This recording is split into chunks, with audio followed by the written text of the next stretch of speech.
kadhalika Allah akauelezea upande mwingine, upande wa watu wenye kupuuza.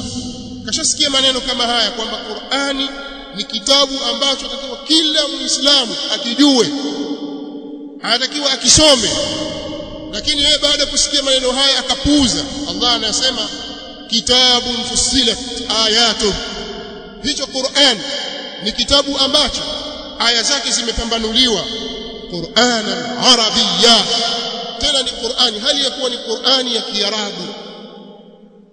Qur'ani imeletwa hali ya kuwa ni ya Kiarabu, liqaumi ya'lamun, kwa watu ambao wanaojua, kwa watu ambao watapata elimu na maarifa, bashiran wa nadhira. Qur'ani hii imekuja hali ya kuwa ni mbashiri, yani yenye kutoa bishara au habari njema, wa nadhiran, na Qur'ani imekuja hali ya kuwa ni mwonyaji. Fa'arada aktharuhum, wakapuuza wengi wao, fahum la yasma'un, wao hawataki kusikia.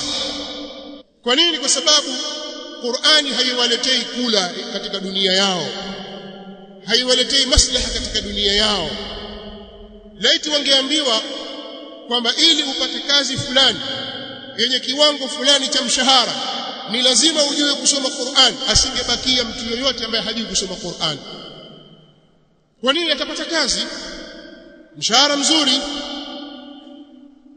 lakini kwa sababu Qur'ani haikufungamanishwa na kula, haikufungamanishwa na maisha ya kilimwengu, fa'arada aktharuhum fahum la yasma'un, wakaipuuza Qur'ani wengi wao, ikawa wao hawaisikizi, hawasikii, hawataki kusikia maneno, bali wengine wanaona kwamba ukiisoma Qur'ani itakuwa ni sababu ya wewe kurudi nyuma katika maisha yako ya dunia.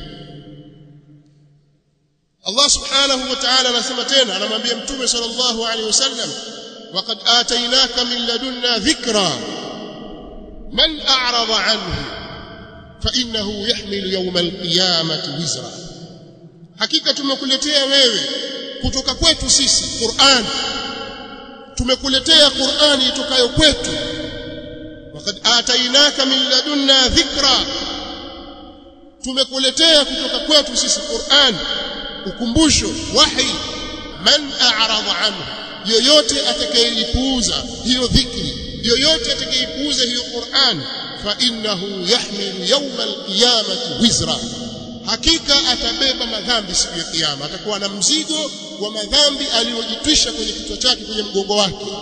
Fa innahu yahmilu yawm al-qiyamati wizra, hakika yeye atabeba siku ya kiyama mzigo, khalidina fihi, hali ya kukaa milele katika hali hiyo. Wasa'alahum yawm al-qiyamati illa, na ni mzigo mbaya kabisa huo waliokuwa nao siku ya kiyama. Kitu kibaya kabisa walichokibeba ni mzigo huo wa kuwa wao wameipuuza Qur'an, kitabu cha Allah subhanahu wa ta'ala, bila ya kuwa na sababu za msingi. Sio kwamba yeye ni kiziwi hasikii, au yeye ni bubu hawezi kusema. Neema zote Allah alizowapa waja wake yeye kapewa, pengine na ziada, lakini akaipuuza Qur'an, ikawa haisomi Qur'an la fi Ramadhan wala fi ghairi, wala hana mpango wa kuijua Qur'an, kwa sababu Qur'ani haimletei manufaa katika dunia yake, na yeye hutafuta dunia tu. Mwingine asikizia, mimi nimekuwa mtu mzima, nishazeeka sasa, siwezi kusoma, macho hayaoni vizuri, lakini humkosi kwenye madrafti, humkosi kwenye TV, humkosi kwenye magazeti, humkosi kwenye umbea. Kila mahali kwa upuuzi yeye utamkuta yuko hapo, na anaweza kuchangia na anaweza kuleta mchango wake katika hayo, ila katika vikao vya Qur'an atakupa udhuru mwingi usiokuwa na kifani. Utu uzima sio udhuru, ila utakapofikia utu uzima sasa umechanganyikiwa, huna akili, akili yako imeruka kwa sababu ya utu uzima, tuambiwa basi sasa husikii kinachosemwa, wewe hukisikii, udhuru. Sababu usikii, tunakwambiaje? Lakini maadamu akili yako iko na wasikia, huna udhuru wewe mbele ya Allah subhanahu wa ta'ala. Kama ujana wako uliumaliza vibaya, basi maliza uzee wako vizuri, futa yale ambayo uliharibu hapo nyuma kwa kurudi kwenye kitabu cha Allah subhanahu wa ta'ala, ujifunze masahaba wa mtume sallallahu alaihi wasallam walijifunza kitabu cha Allah wakiwa ni watu wazima. Utasema hao ni Waarabu lugha yao. La, wako watu humu katika jamaa zetu na ndugu zetu wapo hapa msikitini wamejifunza Qur'ani wakiwa watu wazima na wameijua kwa kiasi walichokijua. Wewe ni mtu mzima gani wa kiasi gani usiyosomesheka? Huna udhuru.